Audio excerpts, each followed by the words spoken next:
نحمده ونصلي على رسول الكريم اما بعد اعوذ بالله من الشیطان الرجیم بسم اللہ الرحمن الرحیم رب اشرح لي صدری ویسر لي امری واحلل عقدۃ من لسانی یفقهوا قولی۔ محترم سیکرٹری حلقہ اور میری عزیز دینوں ساتھیوں، السلام علیکم ورحمۃ اللہ وبرکاتہ۔ قال رسول اللہ صلی اللہ علیہ وسلم انظروا الى من اسفل منکم ولا تنظروا الى من هو فوقکم فهو اجدر الا تزدروا نعمت اللہ علیکم، متفق علیہ۔ ابو ہریرہ رضی اللہ عنہ سے روایت ہے کہ رسول اللہ صلی اللہ علیہ وسلم نے فرمایا، اس شخص کی طرف دیکھو جو تم سے نیچے ہے اور اس شخص کی طرف نہ دیکھو جو تم سے اوپر ہے، تاکہ تم اللہ کی نعمتوں کو حقیر نہ سمجھو۔ میرے عزیز دینی ساتھیوں، آج جس موضوع پر میں آپ کے سامنے درس حدیث پیش کرنے جا رہی ہوں وہ ہے ہمیشہ اپنے سے نیچے والوں کو دیکھو۔ جیسا کہ ہم سب جانتے ہیں کہ ہر انسان دنیا میں رہ کر اپنی اچھی زندگی، اچھی لائف اسٹائل کی پلاننگ کرتا ہے کہ میری طرز زندگی کیسی ہو، اور اس پلاننگ میں گھر، بچے، جاب، ایجوکیشن، ڈائٹ، یہ سب کچھ شامل ہوتا ہے، اور یہ سب امیجنلی ہوتا ہے۔ ہم سوچتے ہیں کہ ایسے پلاننگ ہونی چاہیے، ہماری زندگی اسی کے ارد گرد گھومتی، ہم سب جانتے ہیں۔ لیکن جب ہم اپنی زندگی کی پلاننگ کریں تو ہمیں ان 3 چیزوں کی ضرور شامل کرنا چاہیے۔ اگر ہم یہ 3 چیزیں شامل نہیں کرتے تو ہماری زندگی پلاننگ کیا ہوتی ہے؟ ادھوری رہتی ہے۔ جیسے کہ نمبر 1 ہے ضروریات زندگی، میری ضرورت کیا ہے زندگی میں، ضروریات زندگی کیا ہے۔ دوسرا، خواہشات زندگی کیا ہے، اور مقصد زندگی کیا ہے۔ اور یہ بہت ہی اہم نکات ہے جس میں ہمیں غور فکر کرنا چاہیے، اور یہ تینوں چیزیں آپس میں انٹر کنیکٹڈ ہے، ملی جلی ہے۔ تو سب سے پہلے ہم بات کریں گے کہ ہماری مقصد زندگی کیا ہے۔ میں آپ کو بتاتے چلوں کہ ہم میں سے اکثریت اس بات سے ناواقف ہے کہ میری زندگی کا مقصد کیا ہے، میرے آبجیکٹیو آف لائف کیا ہے۔ جبکہ اس مقصد حیات کو پورا کرنے کے لیے اللہ رب العالمین نے کتاب کی شکل میں ہمیں ایک دستور دے دیا، اور قرآن مجید میں واضح طور پہ بتا دیا سورہ ذاریات میں وَمَا خَلَقْتُ الْجِنَّ وَالْإِنسَ إِلَّا لِيَعْبُدُونِ، اور میں نے انسان اور جنات کو اپنی بندگی کے لیے پیدا کیا ہوں، جیسا کہ ہم سب جانتے ہیں۔ تو یہ بات کلیئر ہونی چاہیے کہ بندگی کے لیے میری زندگی میں، میری طرز میں کیا چیز کی اشد ضرورت ہے اور کیا چیز بیکار ہے۔ یہ دنیا ہمیں بہت سوچ سمجھ کر برتنے کی ضرورت ہے، کیونکہ اللہ کے رسول صلی اللہ علیہ وسلم نے فرمایا دنیا میں ایسے ہو جیسے ایک مسافر، اور صحابہ کرام رضی اللہ عنہ یہ کر کے دکھایا۔ ایک بار کا واقعہ ہے، ابو ذر رضی اللہ عنہ کے گھر ایک صحابی آتے ہیں اور گھر میں داخل ہوتے ہیں اور فرماتے اے ابو ذر، گھر کا سامان کہاں ہے؟ ابو ذر فرماتے ہیں کہ میرا ایک گھر ہے، جب مجھے کوئی چیز بہت پسند آتی ہے تو میں اسے اس گھر بھیج دیتا ہوں۔ وہ صحابی سمجھ گئے فوراً اور کہتے کچھ رکھ لیتے۔ تو انہوں نے فرمایا مجھے پتا ہے اس گھر کا مالک زیادہ عرصے تک مجھے یہاں رہنے نہیں دے گا، اس لیے یہاں میں کچھ بھی نہیں رکھتا۔ ہمیں یہاں رک کر سوچنا چاہیے کہ صحابہ کرام کی طرز زندگی کیسے تھی۔ ان کو اپنا مقصد حیات پتا تھا، ان کو پتا تھا کہ میری طرز زندگی کیسی ہونی چاہیے۔ ان کو اپنا مقصد حیات پتا تھا کہ دنیا کتنی رکھنی ہے۔ ان کی ساری کوششیں آخرت کے لیے ہوتی تھی۔ تو یہ بات آ گئی کہ ہماری مقصد زندگی کیا؟ اللہ کی بندگی۔ ٹھیک ہے، ابھی دوسری پوائنٹ دیکھیں گے، ضروریات زندگی۔ اس مقصد کو پورا کرنے کے لیے اللہ رب العالمین نے بہت ساری نعمتیں ہمیں عطا کی، جیسے کہ زندہ رہنے کے لیے آکسیجن دیا، پیاس بجھانے کے لیے پانی، سر چھپانے کے لیے گھر، کھانے کے لیے بہت سارے پھل فروٹ نباتات اگائے، اور جسم چھپانے کے لیے ہمیں لباس کا بندوبست کیا، الحمدللہ۔ ان سب کو سامنے رکھتے ہوئے مقصد حیات کو ہمیں اچیو کرنا، حاصل کرنا۔ مگر مسئلہ کیا ہے؟ غلطی کہاں سے شروع ہوتی ہے؟ جب انسان اس دنیا سے زیادہ توقع لگا لیتا ہے اور دنیاوی اعتبار سے اپنے اوپر کو دیکھتا ہے، اور نہ چاہتے ہوئے زندگی کے ایسی دوڑ میں چل پڑتا ہے، اور اپنی ضروریات زندگی کو چھوڑ کر خواہشات کے اوپر پورا فوکس کرتا ہے، اور ایسا دوڑتا ہے کہ ساری زندگی دنیا کے دوڑ میں بھاگتے رہتا ہے۔ جیسا قرآن کریم میں اللہ رب العالمین نے بہت بہترین نقشہ کھینچا ہے، الہاکم التکاثر حتی زرتم المقابر، زیادہ کی چاہ میں قبر تک انسان پہنچ گیا۔ جب ایک انسان اپنی ضروریات زندگی کو ترک کر کے خواہشات کو اپنا غلام بنا لیتا ہے تو ایک جانور کی زندگی جینا شروع کر دیتا ہے، اس کو پتا ہی نہیں کہ میں صبح اٹھتا ہی کیوں ہوں۔ اب آئیے دیکھتے ہیں حدیث کا مفہوم کیا ہے، نبی صلی اللہ علیہ وسلم اس حدیث سے ہمیں کیا سبق دینا چاہتے ہیں۔ نبی کریم صلی اللہ علیہ وسلم نے فرمایا اپنے سے کم نعمت والوں کو دیکھو تاکہ تمہیں اپنی نعمتیں حقیر نہ لگے۔ حدیث میں کیوں منع کیا گیا ہے؟ ہم یہاں پہ غور کریں گے کہ حدیث میں کیوں منع کیا گیا ہے کہ دنیاوی اعتبار سے اپنے اوپر والوں کو مت دیکھو، کیونکہ ایسا کرنے سے انسان کے دل میں ایک بیماری پیدا ہوتی ہے جس کو حسد، لالچ، ناشکری کہتے ہیں۔ اگر انسان اپنے سے نیچے والوں کو دیکھے تو اس کو اپنی کمی برداشت کرنا آسان لگے گا اور اللہ کا شکر گزاری کا جذبہ اس کے دل میں پیدا ہوگا۔ جیسے کہ ایک واقعے سے ہمیں ملتا ہے کہ ایک بزرگ اس حال میں جا رہے تھے کہ ان کا جوتا ٹوٹ گیا۔ ان کے دل میں اپنی اس حالت کے لیے بہت شکوہ پیدا ہوا، لیکن جیسے ہی مسجد کے قریب پہنچے تو ایک شخص کو دیکھا جو دونوں پیر سے کیا تھا؟ معذور تھا۔ ان بزرگ نے فوراً اللہ کا شکر ادا کیا اور توبہ استغفار کیا، اور یقین جانیے کہ آج ہر انسان اسی بیماری میں مبتلا ہے۔ ہر انسان ضروریات زندگی کے نہیں بلکہ خواہشات زندگی میں بھاگ رہا ہے۔ آج ہماری ضرورت کیا ہے؟ ہم دیکھیں، ہم خود سوچیں میری ضرورت کیا ہے؟ ہماری ضرورت ایک اچھا گھر، اچھی گاڑی، اچھا جاب، اچھی سیلری، یہ سب ہے ہمارے پاس الحمدللہ۔ اللہ نے گھر دیا، لباس دیا، سب کچھ دیا، لیکن اس سب ہونے کے باوجود ہمیں اپنے زندگی کی شکوہ ہے۔ ہم ذہنی پریشانی میں، بہت سے لوگ اکثریت دیکھیے ذہنی پریشانی میں کیا ہے؟ مبتلا ہے۔ کیوں؟ کیونکہ ہم ضروریات زندگی کو چھوڑ کر اپنی خواہشات کے لیے بھاگ رہے۔ ہر انسان آج ضروریات زندگی ہوتے ہوئے بھی وہ کس چیز کے لیے جٹا ہوا ہے؟ اپنی خواہشات کو پورا کرنے کے لیے، کہ میرے پاس گاڑی تو ہے لیکن اس کو اپ گریڈ کرنے کی چاہت، ایک گاڑی ہے لیکن اس سے بہترین گاڑی لانے کی چاہت، موبائل تو ہے لیکن میرے دوست کے پاس فلاں موبائل ہے۔ ایسے کمپیئر کرتا ہے انسان تو اور ذہنی طریقے سے کیا ہو جاتا ہے؟ پریشان ہو جاتا ہے۔ میرے پاس تو گھر ہے لیکن میرے پڑوسی کے پاس تو 2 گھر ہے۔ یہ دیکھیے کمپیریزن کی دوڑ لگی ہوئی ہے کہ میرے گھر اچھا ہے لیکن میرا انٹیریئر ڈیزائنر کیا ہے؟ اچھا نہیں۔ آج اس کی دوڑ میں انسان کیا ہو رہا ہے؟ بھاگ رہا ہے۔ اور میری عزیز ساتھیو، یہ ہے ہمارا غلط رویہ، کیونکہ جب بندہ دنیاوی اعتبار سے اپنے سے برتر کو دیکھتا ہے تو اس کا دل چاہتا ہے کہ میں فلاں بندوں کے جیسا بنوں، اور خود کے پاس جو اللہ کی نعمت ہے اسے تحقیر سمجھتا ہے اور دنیا کی طلب میں لگ جاتا ہے اور آخرت کو کیا کرتا ہے؟ فراموش کر دیتا ہے۔ اس کے برعکس جب بندہ دنیاوی امور میں اپنے سے کم مرتبے والے، اپنے سے کم مال و دولت والوں کو دیکھتا ہے تو اسے سمجھ میں آ جاتا ہے کہ مجھ پر اللہ کی کس قدر نعمتیں ہیں، اور وہ اللہ کا شکر گزار بندہ بن جاتا ہے۔ اور حدیث میں بھی ایسا آتا ہے، بخاری کی حدیث ہے کہ جب تم میں سے کوئی شخص مال اور شکل اور صورت کی اعتبار سے اپنے افضل شخص کو دیکھے تو اسے چاہیے کہ اس کی طرف نظر کے جس سے وہ خود افضل ہے۔ دیکھیں حدیث سے بھی ملتا ہے، اگر ہمیں لگے کہ میں بہت حقیر ہوں تو ہمیں کس کو دیکھنا ہے؟ جو مجھ سے نیچے ہے، میں دوسرے سے افضل ہوں۔ آئیے حدیث میں دیکھتے ہیں کہ ہماری ضروریات زندگی کے لیے نبی کریم صلی اللہ علیہ وسلم نے کیا فرمایا۔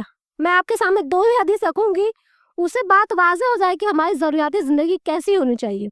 ترمذی کی حدیث ہے، نبی صلی اللہ علیہ وسلم نے فرمایا تم میں سے کوئی شخص اس حال میں صبح کرے کہ وہ اپنی قوم میں یا گھر میں امن کے ساتھ ہو اور جسمانی طور پہ تندرست ہو اور ایک دن کی خوراک موجود ہو، گویا اس کے لیے ساری دنیا کی زندگی کا سامان سمیٹ لیا گیا۔ اس حدیث میں 3 چیزیں بتائی گئی ضروریات زندگی کی۔ نمبر 1 امن کی کیفیت، مال، عزت، جان محفوظ۔ دوسرا صحت ہے، چلتے پھرتے ہیں، کوئی بڑی بیماری نہیں۔ تیسرا ایک دن کا خوراک ہے، الحمدللہ۔ یہ ہے ہماری ضروریات زندگی۔ پھر اس کے بعد دوسری حدیث میں اللہ کے رسول نے فرمایا وہ شخص کامیاب ہو گیا جس نے اسلام قبول کر لیا۔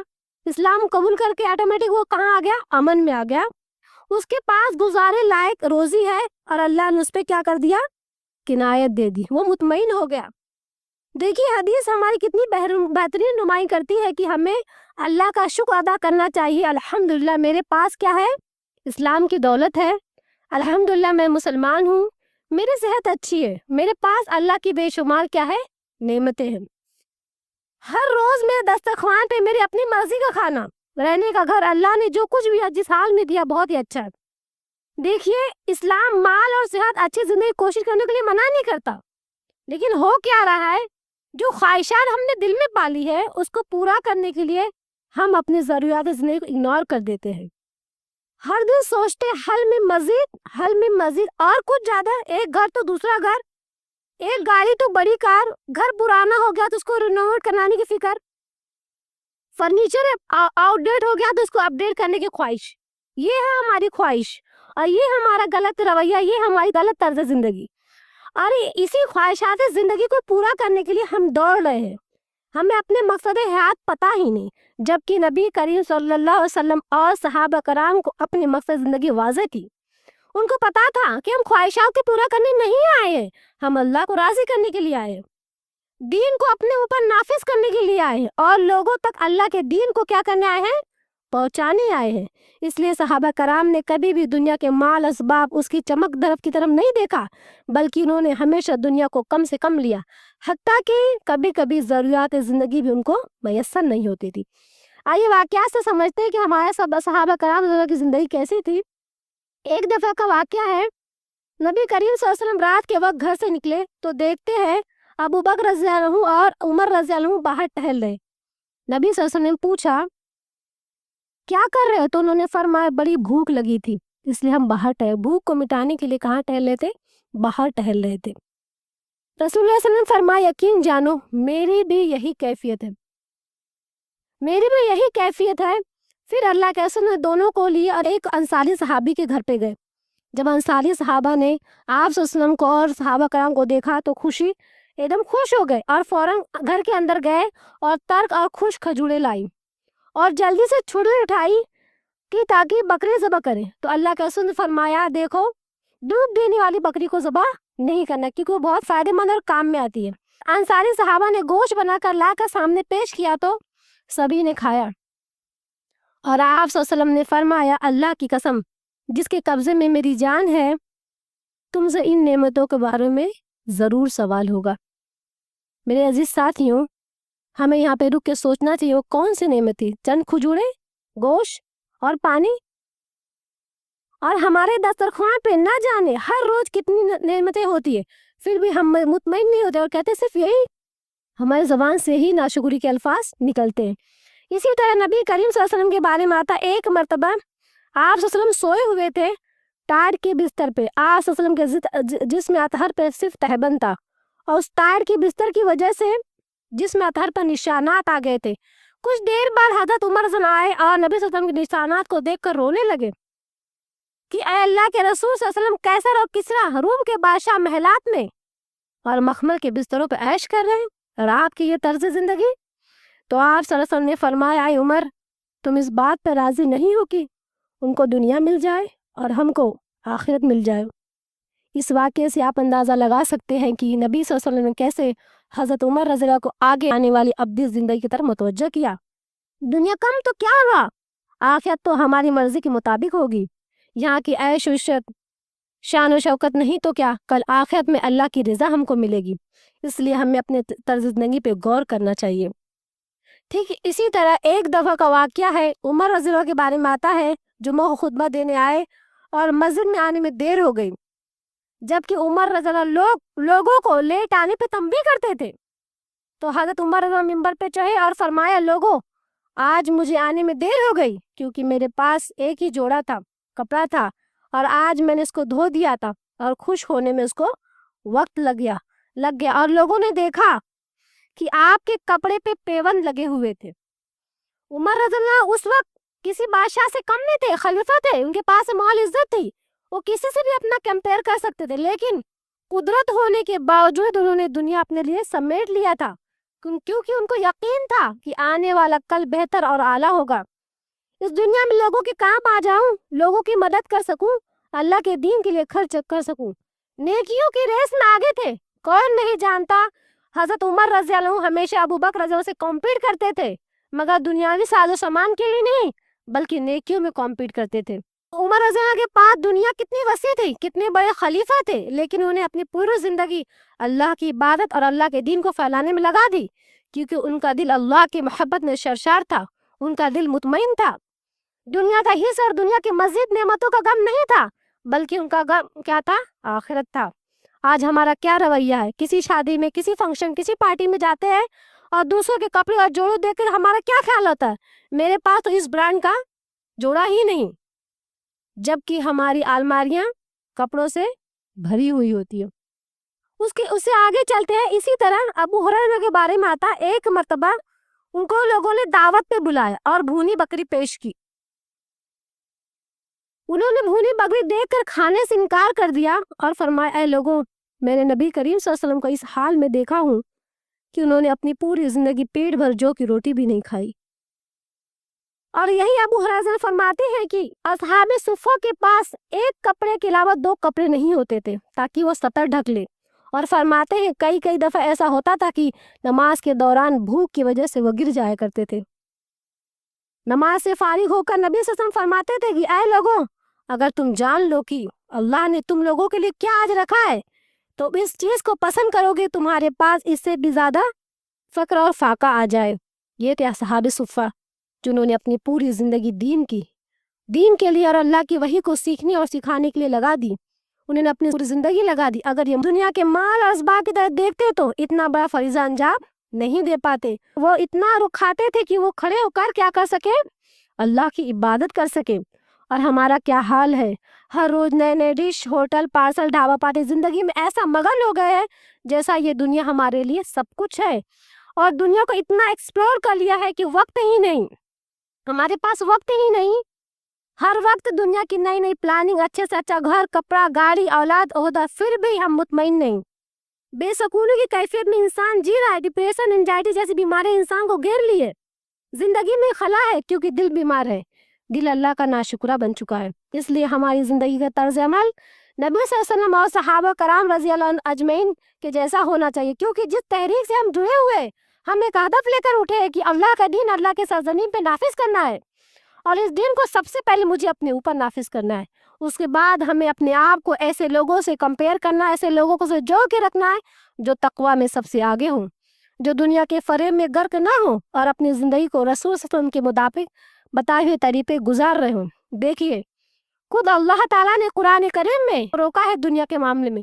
سورہ طٰہٰ میں اللہ تعالیٰ فرماتا ہے، اے نبی صلی اللہ علیہ وسلم، اپنی نظر ان چیزوں کی طرف نہ اٹھاؤ جو ہم نے لوگوں کو دی ہے، جو دنیا کی زینت ہے، تاکہ ہم ان کا کیا لیں؟ امتحان لیں۔ اسی طرح سورہ نساء میں اللہ تعالیٰ فرماتا ہے، اور جو کچھ ہم نے تمہیں دیا ہے تم اس پہ راضی رہو۔ یہ آیت میں گویا آپ صلی اللہ علیہ وسلم کو اللہ نے دنیا کی طلب سے روک کر پوری امت کو تعلیم دے گی، دنیا کے یہ مال اسباب دنیا کی زینت ہے، تمہیں اس میں غرق نہیں ہونا ہے، بلکہ کیا کرنا ہے؟ میانہ روی اختیار کرتے ہوئے ہر حال میں اللہ کا شاکر اور صابر بن کر دنیا گزارنا ہے۔ اور شاکر اور صابر صفت کیسے آئے گی؟ جب ایک بندہ دل پر کام کرے گا، کیونکہ ابن تیمیہ رحمۃ اللہ علیہ فرماتے ہیں، جب شیطان کو معلوم ہوا کہ دل پر ہی ہر چیز کا دار و مدار ہے تو اس نے وسوسوں کے ساتھ انسان کے دل پہ چڑھائی کر دی اور ہر طرح کے خواہشات سے اس کا دل پراگندہ کرنا شروع کر دیا۔ یہ ہم کو معلوم ہونا چاہیے، شیطان سب سے پہلے کہاں وار کرتا ہے؟ ہمارے دل پہ، کیونکہ دل ہر چیز کا کیا ہے؟ منبع ہے۔ متفق علیہ کی حدیث ہے، آپ صلی اللہ علیہ وسلم فرمائے، خبردار ہو جاؤ، انسان کے جسم میں ایک ٹکڑا ہے، اگر وہ درست ہے تو پورا جسم درست ہے، اگر وہ خراب ہے تو پورا جسم کیا ہے؟ خراب ہے۔ وہ انسان کا دل ہے۔